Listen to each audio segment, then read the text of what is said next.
जय जगन्नाथ बंधुगण आज आम जानिबा 7 जानुआरी 2026 बुधवार दिन द्वादश राशि राशिफल विषय। एही दैनिक राशिफल चंद्रंक गोचर गणना को नहीं आधारित एवं चंद्रंक गोचर गणना आम जीवन में बहुत प्रभाव पकई थाए। तो आसंतु सर्वप्रथमे जानिबा आजिर तिथि और राशि नक्षत्र विषय। आज हेउची 7 जानुआरी 2026 बुधवार माघ कृष्ण पक्ष प्रातः 6:54 गते पंचमी। आज मघा नक्षत्र दिवा 11:58 गते पूर्वा फाल्गुनी नक्षत्र। आज सिंह चंद्र अहोरात्र। आजिर सांवत्सरिक श्राद्ध पंचमीर एकधिष्ट पार्वण।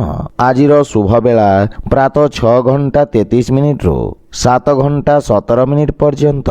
आजिर सूर्योदय प्रातः 6:33। आजिर सूर्यास्त संध्या 5:26। आज कर्कट और मकर राशि पुरुष मानक घात चंद्र एवं कर्कट राशिर घात बार। आज बेल और पणस खाइबा निषिद्ध।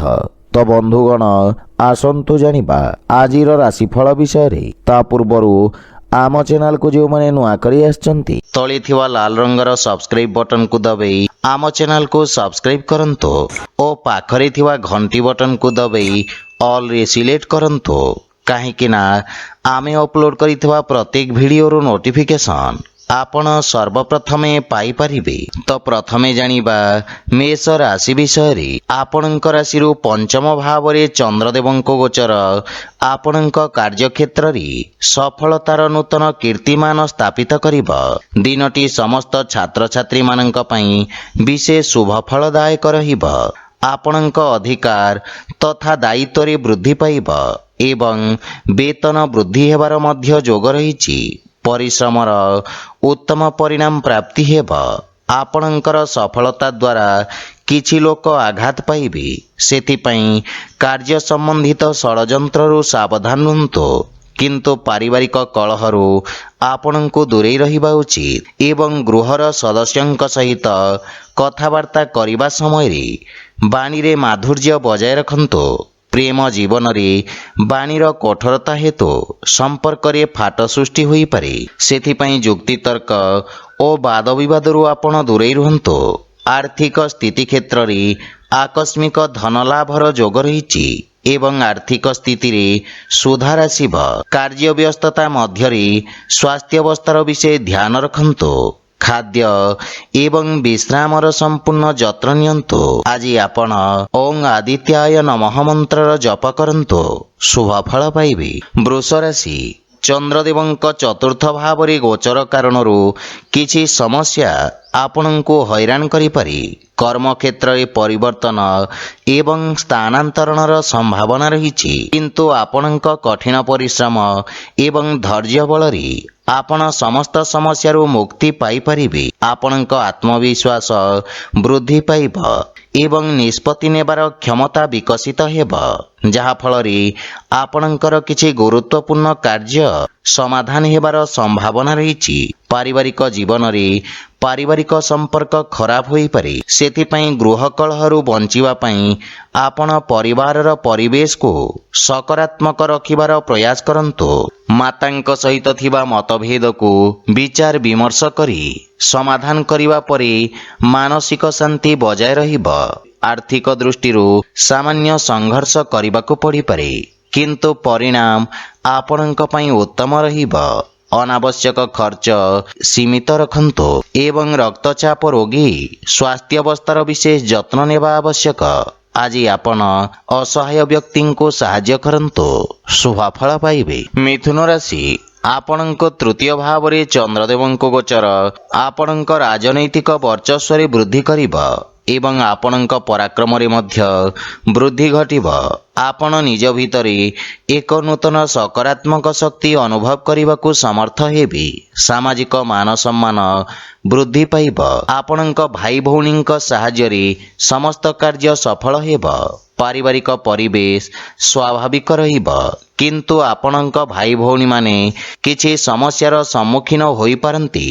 श्वशुर घर पक्षरु किछि वाद विवाद ओ मनमालिन्यर संभावना रही। बुझी विचारी कथबार्ता करंतु। ଜୀବନସାଥୀଙ୍କ କିଛି ସ୍ୱାସ୍ଥ୍ୟ ସମ୍ବନ୍ଧିତ ସମସ୍ୟା ଦେଖାଦେଇପାରେ। ସେଥିପାଇଁ ମାନସିକ ଚିନ୍ତାକୁ ନିଜ ଉପରେ ପ୍ରଭାବୀ ହେବାକୁ ଦିଅନ୍ତୁ ନାହିଁ।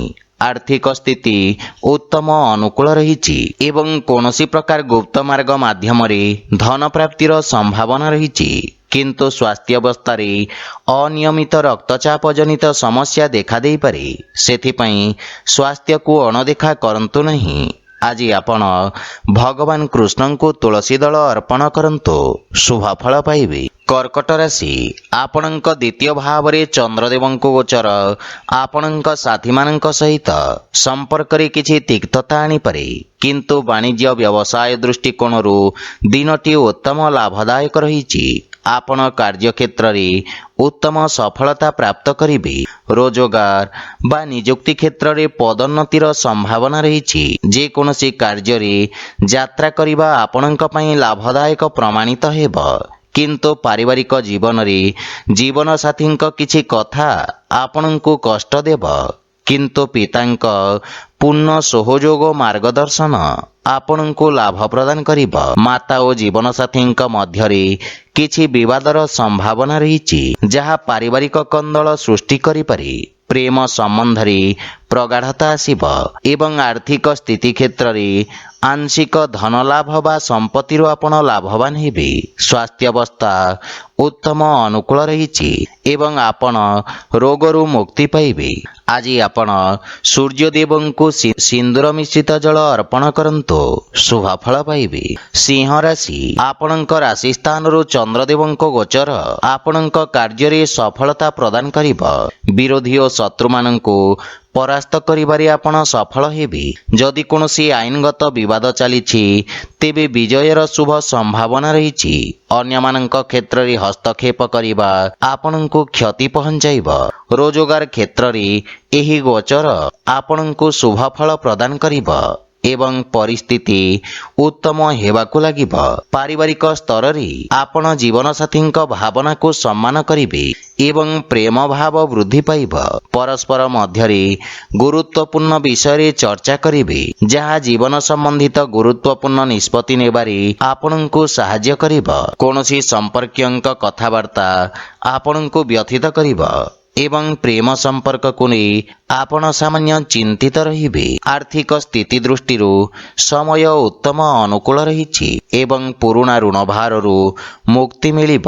ସ୍ୱାସ୍ଥ୍ୟାବସ୍ଥା ଉତ୍ତମ ଅନୁକୂଳ ରହିବ ଏବଂ ପିତ୍ତ ସମ୍ବନ୍ଧିତ ରୋଗରୁ ଆରାମ ମିଳିବ। ଆଜି ଆପଣ ଭଗବାନ ଗଣେଶଙ୍କୁ ଦୁବ ଅର୍ପଣ କରନ୍ତୁ, ଶୁଭଫଳ ପାଇବେ।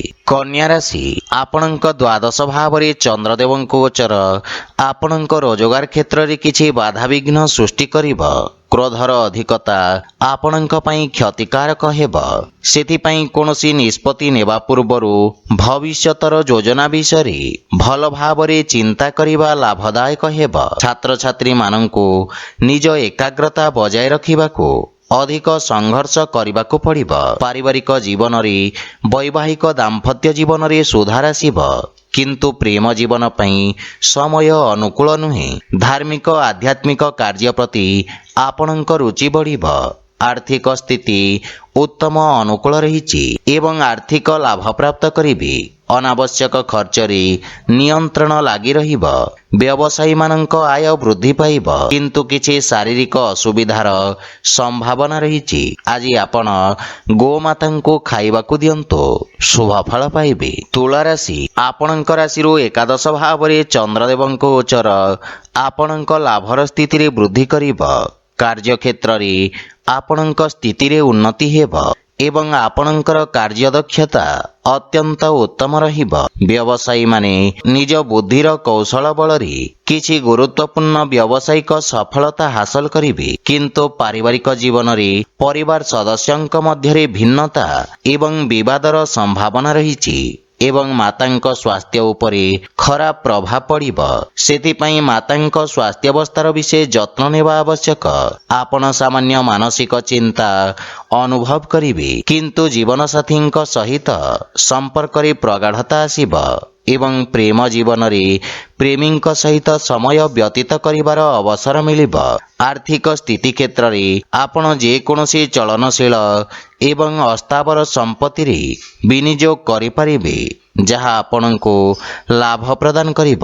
ସମ୍ପତ୍ତି ସମ୍ବନ୍ଧିତ ବିବାଦ ଆପଣଙ୍କ ସପକ୍ଷରେ ସମାଧାନ ହେବ, କିନ୍ତୁ ସ୍ୱାସ୍ଥ୍ୟ ଅବସ୍ଥାରେ ବିଶେଷ ଧ୍ୟାନ ରଖିବା ଆବଶ୍ୟକ।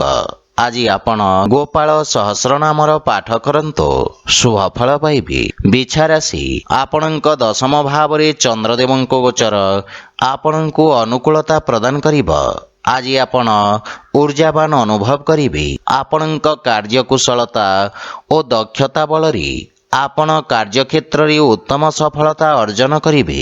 ଶିକ୍ଷା କ୍ଷେତ୍ରରେ ଆପଣଙ୍କ ପ୍ରୟାସ ସଫଳତା ଆଣିବ, ଯାହାଫଳରେ ଆପଣଙ୍କ ମନରେ ପ୍ରସନ୍ନତା ଅନୁଭବ କରିବେ ଏବଂ ଆପଣ ନିଜ ଅଧୀନରେ ପ୍ରତ୍ୟେକ କାର୍ଯ୍ୟ କରିବେ, ଯାହା କାର୍ଯ୍ୟରେ ଶୀଘ୍ର ସଫଳତା ଆଣିବ। ଆପଣ ନିଜ ବିରୋଧୀ ଓ ପ୍ରତିଦ୍ୱନ୍ଦ୍ୱୀଙ୍କୁ ପରାସ୍ତ କରିବାରେ ସଫଳ ହେବେ। କ୍ରୀଡ଼ା କ୍ଷେତ୍ରରେ ଜଡ଼ିତ ବ୍ୟକ୍ତିଙ୍କୁ ବିଶେଷ ସଫଳତା ପ୍ରାପ୍ତି ହେବ। ପ୍ରେମ ଜୀବନରେ ସମୟ ଉତ୍ତମ ଅନୁକୂଳ ରହିବ ଏବଂ ନୂତନ ସମ୍ପର୍କ ସ୍ଥାପନ ହେବ, ଯାହାଫଳରେ ଆପଣଙ୍କ ମାନସିକ ଚିନ୍ତା ଦୂର ହେବ ଏବଂ ଆପଣଙ୍କ ଆତ୍ମବିଶ୍ୱାସ ବୃଦ୍ଧି ପାଇବ। ଆର୍ଥିକ ସ୍ଥିତି କ୍ଷେତ୍ରରେ ଶ୍ୱଶୁର ଘର ପକ୍ଷରୁ ଧନ ଲାଭର ଯୋଗ ରହିଛି। ସ୍ୱାସ୍ଥ୍ୟ ଅବସ୍ଥା ଉତ୍ତମ ଅନୁକୂଳ ରହିଛି ଏବଂ ଆପଣ ଶାରୀରିକ ଊର୍ଜାବାନ ଅନୁଭବ କରିବେ। ଆଜି ଆପଣ ଗୋମାତାଙ୍କୁ ଖାଇବାକୁ ଦିଅନ୍ତୁ, ଶୁଭଫଳ ପାଇବେ। ଧନୁରାଶି, ଆପଣଙ୍କ ଭାଗ୍ୟ ଭାବରେ ଚନ୍ଦ୍ରଦେବଙ୍କ ଗୋଚର ଆପଣଙ୍କ ଭାଗ୍ୟକୁ ବୃଦ୍ଧି କରିବ ଏବଂ ଆର୍ଥିକ ପ୍ରଗତି ହେବ। ସାମାଜିକ ଜୀବନରେ ଉନ୍ନତିର ଯୋଗ ରହିଛି ଏବଂ ଆପଣଙ୍କ ମାନ ସମ୍ମାନରେ ବୃଦ୍ଧି ହେବ। ସମ୍ପତ୍ତି ସମ୍ବନ୍ଧିତ ବିଷୟରେ ବିଶେଷ ଲାଭ ମିଳିବ, କିନ୍ତୁ ଛାତ୍ରଛାତ୍ରୀମାନଙ୍କ ଶିକ୍ଷାରେ କିଛି ବାଧାବିଘ୍ନ ଉପୁଜିପାରେ। ପାରିବାରିକ ଜୀବନରେ ପରିବାରରେ ଉତ୍ତେଜନା ଦେଖାଦେବ ଏବଂ ଆପଣଙ୍କ ବାଣୀ କଠୋର ହେବ। କ୍ରୋଧର ଅଧିକତା ଆପଣଙ୍କ କ୍ଷତି କରିବ, ସେଥିପାଇଁ ପରିବାରରେ ଶାନ୍ତି ବଜାୟ ରଖନ୍ତୁ। ବଡ଼ ଭାଇ ଓ ଭଉଣୀମାନଙ୍କର ସମ୍ପୂର୍ଣ୍ଣ ସମର୍ଥନ ରହିବ ଏବଂ ବିଗିଡ଼ିଥିବା ସମ୍ପର୍କରେ ସୁଧାର ଆସିବ, କିନ୍ତୁ ଜୀବନସାଥୀଙ୍କ ସ୍ୱାସ୍ଥ୍ୟାବସ୍ଥାର ବିଶେଷ ଯତ୍ନ ନିଅନ୍ତୁ।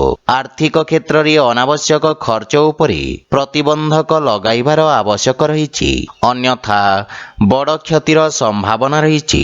ସ୍ୱାସ୍ଥ୍ୟ ଦୃଷ୍ଟିରୁ ସମୟ ଅନୁକୂଳ ନୁହେଁ। ଶାରୀରିକ ପ୍ରତିରକ୍ଷା ପ୍ରଣାଳୀ ଦୁର୍ବଳ ହେବାର ସମ୍ଭାବନା ରହିଛି। ଆଜି ଆପଣ ଅସୁସ୍ଥ ରୋଗୀଙ୍କୁ ଔଷଧ ଦାନ କରନ୍ତୁ, ଶୁଭଫଳ ପାଇବେ। ମକର ରାଶି, ଆପଣଙ୍କ ରାଶି ସ୍ଥାନରୁ ଅଷ୍ଟମ ଭାବରେ ଚନ୍ଦ୍ରଦେବଙ୍କ ଗୋଚର ହେତୁ ଆପଣଙ୍କୁ କାର୍ଯ୍ୟକ୍ଷେତ୍ରରେ କିଛି ସମସ୍ୟାର ସମ୍ମୁଖୀନ କରିବାକୁ ପଡ଼ିପାରେ, କିନ୍ତୁ ଆକସ୍ମିକ ଧନଲାଭର ଯୋଗ ରହିଛି। ସାମାଜିକ କାର୍ଯ୍ୟରେ ଆପଣଙ୍କ ଯୋଗଦାନ ଆପଣଙ୍କ ପ୍ରଭାବ କ୍ଷେତ୍ରକୁ ବୃଦ୍ଧି କରିବ। ଆପଣଙ୍କ ବିପରୀତ ପରିସ୍ଥିତିରେ କାର୍ଯ୍ୟ କରିବାର କ୍ଷମତା ଆପଣଙ୍କ ସହକର୍ମୀଙ୍କୁ ପ୍ରଭାବିତ କରିବ। ପରିବାରରେ କୌଣସି ବ୍ୟକ୍ତିଙ୍କ ସହିତ ମତଭେଦ ହେବାର ସମ୍ଭାବନା ରହିଛି, କିନ୍ତୁ ଆପଣ ନିଜ ବାଣୀ କୌଶଳରେ ସମସ୍ତଙ୍କୁ ପ୍ରଭାବିତ କରିବେ। ଜୀବନସାଥୀଙ୍କ ସହିତ ସମ୍ପର୍କରେ ପ୍ରଗାଢ଼ତା ଆସିବ, କିନ୍ତୁ ପିତାଙ୍କ ସ୍ୱାସ୍ଥ୍ୟାବସ୍ଥାର ବିଶେଷ ଯତ୍ନ ନିଅନ୍ତୁ। ପ୍ରେମ ସମ୍ପର୍କ ମାନସିକ ଶାନ୍ତି ଓ ସୁଖ ସୃଷ୍ଟି କରିବ। ଆର୍ଥିକ ଲାଭ ପ୍ରାପ୍ତି ହେବ ଏବଂ ଶୁଭ କାର୍ଯ୍ୟରେ କରାଯାଇଥିବା ନିବେଶ ଆପଣଙ୍କ ଲାଭର ସ୍ଥିତିକୁ ଦ୍ୱିଗୁଣିତ କରିବ। ମାନସିକ ଚିନ୍ତା ସ୍ୱାସ୍ଥ୍ୟାବସ୍ଥାକୁ ଖରାପ କରିପାରେ, ବିଶେଷ କରି ଅନିୟମିତ ରକ୍ତଚାପ ଥିବା ରୋଗୀମାନେ ସ୍ୱାସ୍ଥ୍ୟାବସ୍ଥାର ବିଶେଷ ଧ୍ୟାନ ରଖନ୍ତୁ। ଆଜି ଆପଣ ଅସହାୟ ଲୋକଙ୍କୁ ଯଥାସମ୍ଭବ ସାହାଯ୍ୟ କରନ୍ତୁ, ଶୁଭଫଳ ପାଇବେ।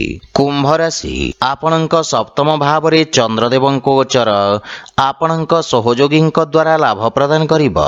ବାଣିଜ୍ୟ ବ୍ୟବସାୟରେ ନୂତନ ସମ୍ପର୍କ ପ୍ରତିଷ୍ଠା ହେବ, ଯାହା ପାରସ୍ପରିକ ଲାଭଦାୟକ ସହଭାଗିତାରେ ପରିଣତ ହେବ। ଏହି ସମୟ ଆପଣଙ୍କ ପାଇଁ ଅତ୍ୟନ୍ତ ଶୁଭ ଅଟେ ଏବଂ ଭାଗ୍ୟ ଆପଣଙ୍କ ସପକ୍ଷରେ ରହିଛି। ପାରିବାରିକ ଜୀବନରେ ଜୀବନସାଥୀଙ୍କ ପୂର୍ଣ୍ଣ ସମର୍ଥନ ମିଳିବ। ସନ୍ତାନ ପକ୍ଷରୁ ସୁଖଦ ସମାଚାର ପ୍ରାପ୍ତି ହେବ ଏବଂ କର୍ମକ୍ଷେତ୍ରରେ ଜୀବନସାଥୀଙ୍କ ପରାମର୍ଶ ସହାୟକ ସିଦ୍ଧ ହେବ। ପତି ପତ୍ନୀଙ୍କ ସମ୍ପର୍କରେ ପ୍ରଗାଢ଼ତା ଆସିବ। ଭାଇ ଓ ବନ୍ଧୁମାନଙ୍କର ସମଗ୍ର ସଂଗଠନ ଆପଣଙ୍କ ମନକୁ ଖୁସି ଏବଂ ଆତ୍ମବିଶ୍ୱାସରେ ପରିପୂର୍ଣ୍ଣ କରିବ। ବିବାହଯୋଗ୍ୟ ବ୍ୟକ୍ତିଙ୍କ ପାଇଁ କିଛି ଭଲ ପ୍ରସ୍ତାବ ଆସିପାରେ। ପ୍ରେମ ଜୀବନରେ ମଧୁରତା ରହିବ ଏବଂ ଆର୍ଥିକ ଲାଭରେ ଧୀରେ ଧୀରେ ବୃଦ୍ଧି ଘଟିବ। ଦୀର୍ଘକାଳୀନ ଯୋଜନା ଗୁଡ଼ିକରୁ ଲାଭ ମିଳିବ। ଯୋଜନାବଦ୍ଧ ଉପାୟରେ କରାଯାଇଥିବା ସମସ୍ତ କାର୍ଯ୍ୟ ସର୍ବୋତ୍ତମ ସଫଳତା ହାସଲ କରିବ ଏବଂ ଆପଣଙ୍କ ସାମାଜିକ କ୍ଷେତ୍ରର ବିକାଶ ହେବ। ନୂତନ କାର୍ଯ୍ୟର ରୂପରେଖା ପ୍ରସ୍ତୁତ କରିବେ। ଆପଣ ସ୍ୱାସ୍ଥ୍ୟ ସମ୍ବନ୍ଧିତ ସମସ୍ୟାରୁ ମୁକ୍ତି ପାଇବେ ଏବଂ ମାନସିକ ସୁଖ ଏବଂ ଶାନ୍ତି ଅନୁଭବ କରିବେ। ଆଜି ଆପଣ ହନୁମାନ ଚାଳିଶାର ପାଠ କରନ୍ତୁ, ଶୁଭ ଫଳ ପାଇବେ। ମୀନ ରାଶି, ଆପଣଙ୍କ ରାଶି ସ୍ଥାନରୁ ଷଷ୍ଠ ଭାବରେ ଚନ୍ଦ୍ରଦେବଙ୍କ ଗୋଚର ଆପଣଙ୍କ ଖର୍ଚ୍ଚରେ ବୃଦ୍ଧି କରିବ।